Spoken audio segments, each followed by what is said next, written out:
आज 16 जनवरी 2023 सोमवार। आइए एक नजर डालते हैं दिन भर की बड़ी सुर्खियों पर। वनडे इतिहास की सबसे बड़ी जीत, भारत ने श्रीलंका को 317 रन से हराया। नेपाल क्रेन क्रैश हादसा, उत्तर प्रदेश के गाजीपुर के 4 युवकों की मौत। 3 दिन पहले घूमने गए थे, हादसे के वक्त फेसबुक लाइव थे। विमान हादसे में कुल 68 लोगों की मौत हो गई। हॉकी वर्ल्ड कप में भारत इंग्लैंड मैच ड्रा, आखिरी मिनट में पेनल्टी कॉर्नर चूका इंग्लैंड। भारत ग्रुप डी में अब भी नंबर 2 पर कायम। दुनिया की सबसे बड़ी रिटेल कंपनी वॉलमार्ट 60 अलग अलग नामों से करती है काम। मुकेश अंबानी भी हैं इसके बिजनेस मॉडल के मुरीद। पंजाब में भारत जोड़ो यात्रा, जालंधर में 16 किलोमीटर पैदल चले राहुल गांधी। सिद्धू मूसेवाला के पिता को गले लगाया। अपने जन्मदिन पर बसपा सुप्रीमो मायावती का बड़ा ऐलान, कहा अब किसी भी पार्टी से गठबंधन नहीं, चाहे लोकसभा हो या फिर विधानसभा। महंगे होम लोन कार लोन से जल्द नहीं मिल पाएगा छुटकारा। आरबीआई गवर्नर ने कहा यूक्रेन कॉन्फ्लिक्ट जारी रहा तो इंटरेस्ट रेट लंबे समय तक हाई बने रहेंगे। और अब खबरें विस्तार से।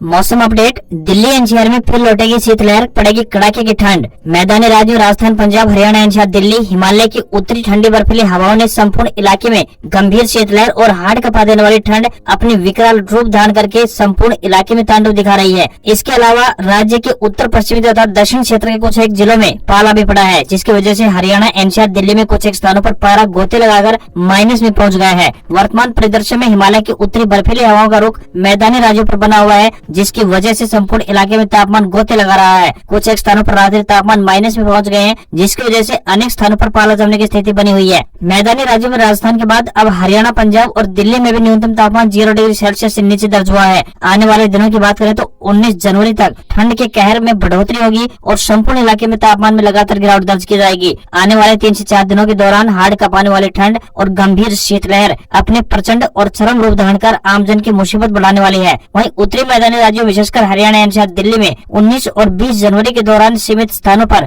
और 22 व 24 जनवरी के दौरान अधिकतर स्थानों पर हल्की से लेकर मध्यम आकार की गरज और चमक के साथ बारिश की गतिविधियों की संभावनाएं बन रही है। वहीं 23 व 24 जनवरी के दौरान संपूर्ण इलाके में 15 से 25 किलोमीटर प्रति घंटे की रफ्तार से हवाएं भी चलने की संभावनाएं बन रही है। सभी किसान भाइयों को सलाह दी जाती है कि मौसम अनुसार कृषि फसलों को हल्की फुल्की सिंचाई अवश्य करते रहें।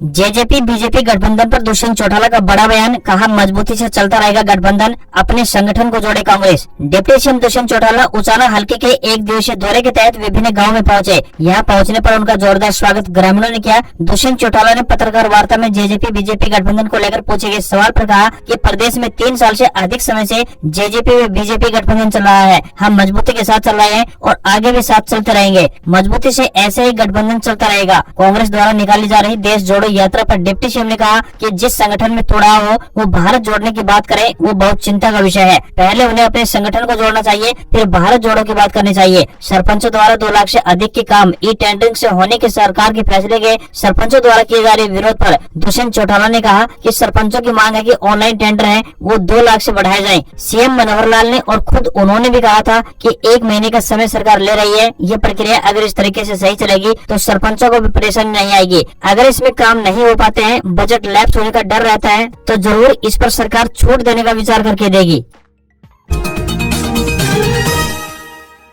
मुख्यमंत्री राहत कोष के तहत रोगियों को 25 गंभीर बीमारियों के लिए उपलब्ध करवाई जाएगी आर्थिक सहायता। हरियाणा सरकार गरीब लोगों के स्वास्थ्य को ध्यान में रखकर अनेक योजनाएं लागू कर रही है ताकि गरीब व्यक्ति भी अपना इलाज अच्छे अस्पतालों में करवा सके। मुख्यमंत्री राहत कोष के माध्यम से भी रोगियों को सीधा लाभ प्राप्त किया जा रहा है। स्वास्थ्य विभाग के एक प्रवक्ता ने बताया कि हरियाणा सरकार ने महत्वपूर्ण कदम उठाते हुए गरीब व्यक्तियों को इलाज के लिए तुरंत प्रभाव से लाभ मिल सके, इसको सुनिश्चित करने के लिए सरकार ने मुख्यमंत्री राहत कोष योजना में संशोधन किया है। अब 3 बीमारियों के इलाज के स्थान पर करीब 25 बीमारियों के इलाज के लिए पीड़ित व्यक्ति को आर्थिक सहायता प्रदान करवाई जा रही है। आर्थिक सहायता के लिए प्रार्थी सरल हरियाणा पोर्टल के माध्यम से सुविधा का लाभ प्राप्त कर सकते हैं। तो वहीं मुख्यमंत्री राहत कोष से मिलने वाली आर्थिक सहायता की राशि सीधे आवेदक या फिर लाभार्थी के बैंक खाते में ट्रांसफर कर दी जाएगी।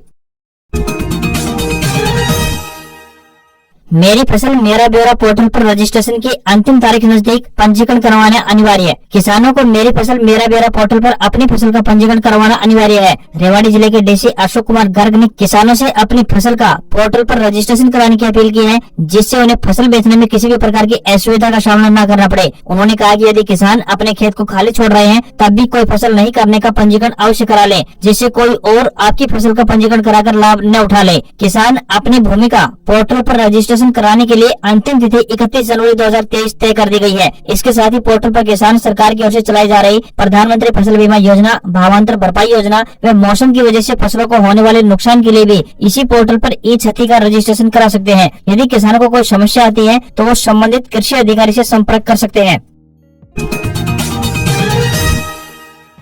बीपीएल व अनुसूचित जाति परिवारों को लोन उपलब्ध कराने के लिए लगेंगे कैंप, चलाई जा रही है कल्याणकारी योजनाएं। हरियाणा अनुसूचित जाति वित्त एवं विकास निगम की ओर से बीपीएल तथा अनुसूचित जाति परिवारों को लोन उपलब्ध कराने के लिए शिविर का आयोजन किया जा रहा है। रेवाड़ी जिले की बात करें तो 23 जनवरी को प्रातः 10:30 बजे पंचायत भवन खोरी, वहीं 25 जनवरी को पंचायत भवन लिशान व 27 जनवरी को पंचायत भवन खेड़ी रामगढ़ में इन शिविर का आयोजन किया जाएगा। विकास निगम की ओर से बीपीएल परिवारों की भलाई के लिए अनेक कल्याणकारी योजनाएं चलाई जा रही है। शहरी एवं ग्रामीण क्षेत्र के बीपीएल परिवारों को निरंतर आर्थिक सहायता उपलब्ध करवाई जा रही है। निगम की योजनाओं का लाभ लेने के लिए लाभार्थी की आयु 18 से 55 वर्ष के बीच होनी चाहिए। वहीं पशुपालन, हथकरघा, किराने की दुकान, कपड़े की दुकान, साइकिल मरम्मत की दुकान, बैंड पार्टी, आटा चक्की, दरी बनाने का कार्य करने वाला, चमड़ा और चमड़े का कार्य करने वाला, फोटोग्राफर और बैटरी रिक्शा इत्यादि चलाने का कार्य करने वालों को 1.5 लाख रुपए की वित्तीय सहायता बैंकों के माध्यम से दी जाती है। योजनाओं का लाभ लेने के लिए बीपीएल पात्र के पास अनुसूचित जाति का प्रमाण पत्र के अलावा राशन कार्ड, आधार कार्ड, परिवार पहचान पत्र, पासपोर्ट साइज फोटो की 2 प्रति होना अनिवार्य है।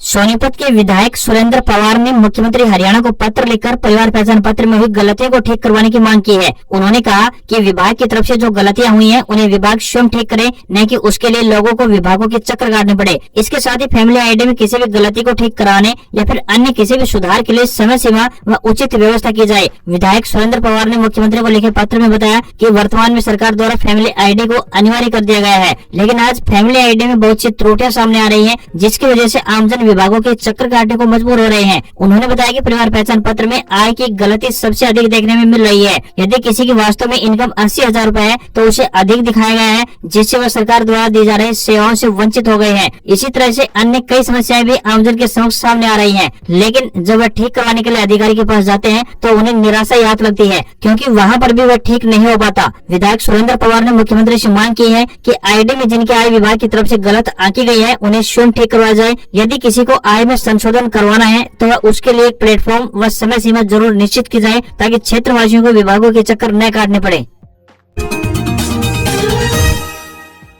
सीबीएसई बोर्ड ने 9वीं और 11वीं के पाठ्यक्रम में जोड़े नए कौशल विषय। स्कूल और विद्यार्थी अपने हिसाब से चुन सकते हैं। केंद्रीय विद्यालय शिक्षा बोर्ड यानी सीबीएसई ने राष्ट्रीय शिक्षा नीति 2020 के दिशा निर्देशों के अनुसार कक्षा 9वीं और कक्षा 11वीं के छात्रों के लिए स्किल मॉडल में नए सब्जेक्ट की पेशकश की है। सीबीएसई की तरफ से कक्षा 9वीं और कक्षा 11वीं के पाठ्यक्रम में नए कौशल को जोड़ दिया गया है। आपको यहाँ पर बता दें कि नई शिक्षा नीति में मिडिल स्कूल से लेकर उच्चतर शिक्षा में कौशल विषयों को पढ़ाना अनिवार्य किया गया है। इसी के तहत सीबीएसई ने अपने संबंधित स्कूलों के लिए कदम उठाया है। इसके तहत सीबीएसई ने 9वीं और 11वीं के पाठ्यक्रम में कौशल विषयों को जोड़ा है। स्कूल और छात्र इन कौशल विषयों में से एक या फिर अधिक विषयों को चुन सकते हैं। यह कौशल विषय ऑनलाइन सेल्फ लर्निंग के रूप में मौजूद है और छात्र ऑनलाइन मोड में इन विषयों की कक्षाएं भी ले सकते हैं। सीबीएसई से संबंधित स्कूल इन कौशल विषयों के लिए अपने छात्रों से किसी भी प्रकार की कोई फीस नहीं ले सकते हैं। मुख्य विषयों की बात करें तो 11वीं कक्षा के लिए physical activity trainer, land transportation associate, electronics and hardware को शामिल किया गया है। तो वहीं 9वीं कक्षा के छात्रों के लिए design thinking and innovation, foundation skills for sciences, electronics and hardware, pharmaceutical और बायोटेक्नोलॉजी को शामिल किया गया है।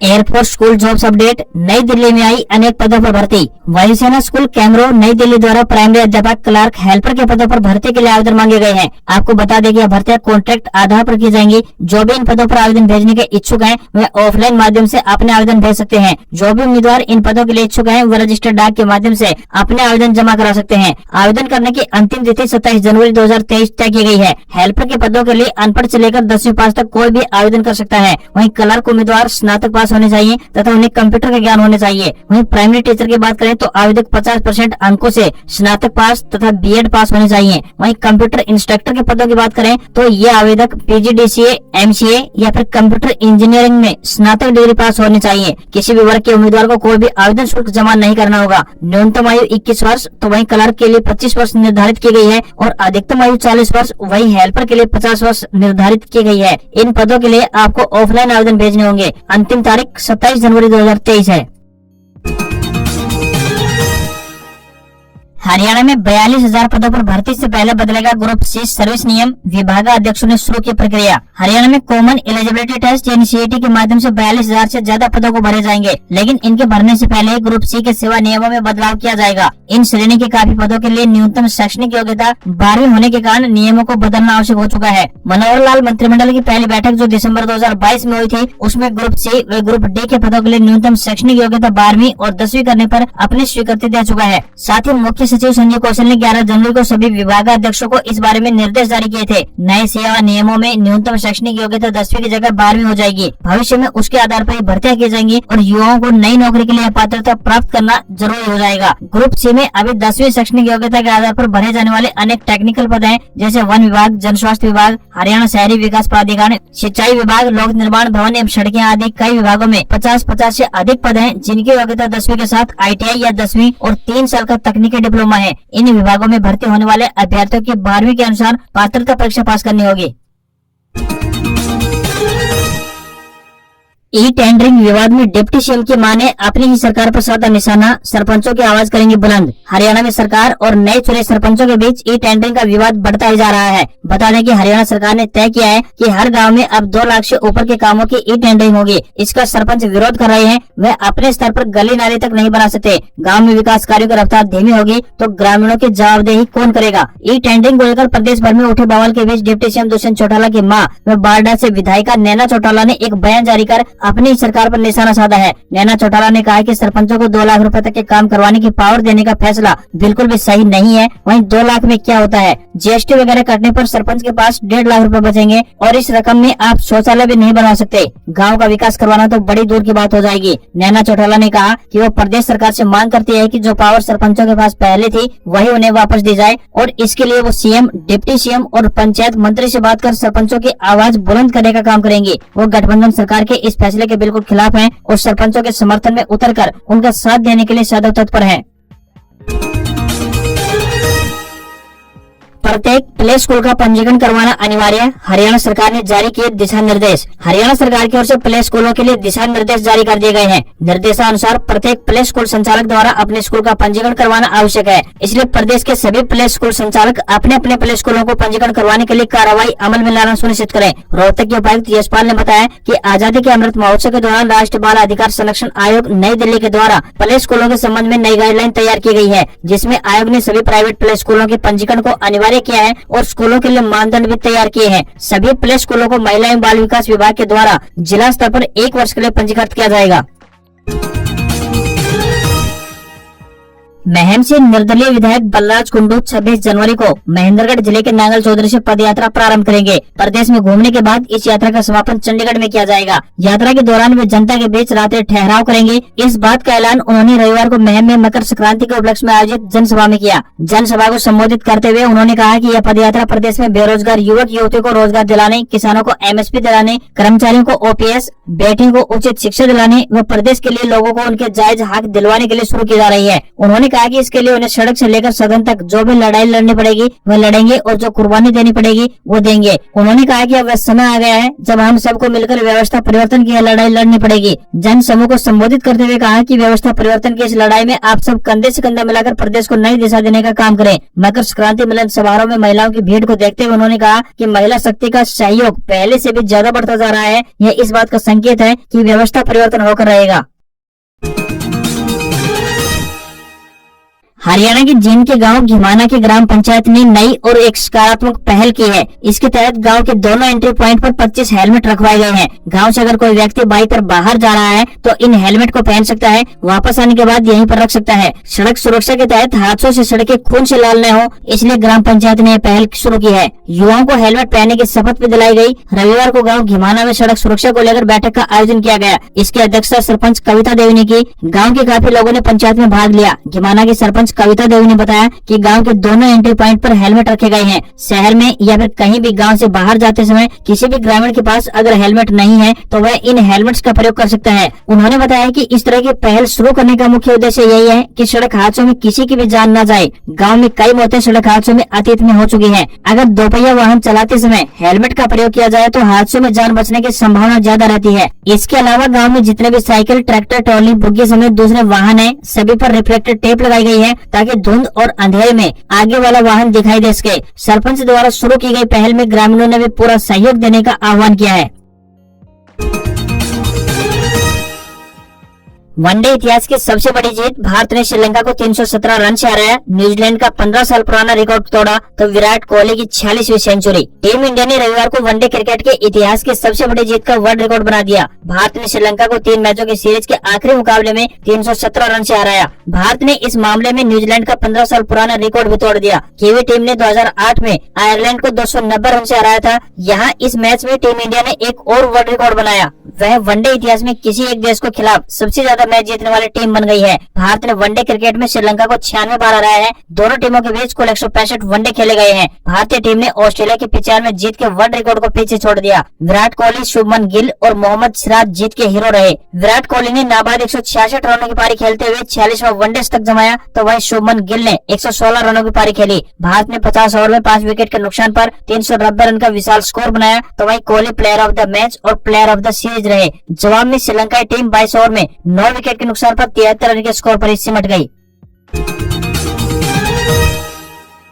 देश दुनिया में कोरोना का खतरा, चीन में 35 दिनों में 60,000 मौतें तो भारत में 181 नए मामले सामने आए। चीन में कोरोना के मामले बढ़ने के साथ ही भारत, जापान और अमेरिका जैसे देशों में भी नई लहर का खतरा मंडराने लगा है। इसी बीच चीन ने जीरो कोविड पॉलिसी हटाने के बाद पहली बार कोरोना से हुई मौतों का आधिकारिक आंकड़ा पेश किया है। चीन के हेल्थ मिनिस्ट्री के मुताबिक 8 दिसंबर से लेकर 12 जनवरी तक यानी 35 दिनों में 60,000 लोगों की मौत हुई है। मरने वाले ज्यादातर लोगों की उम्र 65 साल से अधिक बताई गई थी। भारत में हेल्थ मिनिस्ट्री के आंकड़ों के मुताबिक देश में अभी 1254 एक्टिव केस हैं। कोरोना के शुरुआती दौर से अब तक देश में 5 लाख से ज्यादा लोगों की मौत हो चुकी है। चीन से आने वाले यात्रियों पर 17 देशों ने प्रतिबंध लगाए हैं। यहाँ चीन से आने वाले यात्रियों को नेगेटिव कोरोना रिपोर्ट दिखानी होगी। मोरक्को ने तो चीन के यात्रियों को बैन कर दिया है। ताइवान ने भी चीन से आने वाले लोगों के लिए कोविड टेस्टिंग कंपल्सरी कर दी है, तो वहीं पाकिस्तान और फिलीपींस भी मॉनिटरिंग कर रहे हैं। थाईलैंड और न्यूजीलैंड ने भी कोई प्रतिबंध लगाने से मना कर दिया है। तो साथ ही चीन में कोरोना से हालात बेकाबू हो चुके हैं। चीन में संक्रमण के हालात 2020 की याद दिला रहे हैं। तब से लेकर अब तक शी जिनपिंग सरकार ने इससे निपटने के लिए सख्त नियम लागू किए। जीरो कोविड पॉलिसी लाई गई, बेहद सख्त लॉकडाउन लगते रहे। तमाम दावों और वादों के बावजूद कोरोना कंट्रोल नहीं किया जा सका। आज खबरों में बस इतना ही।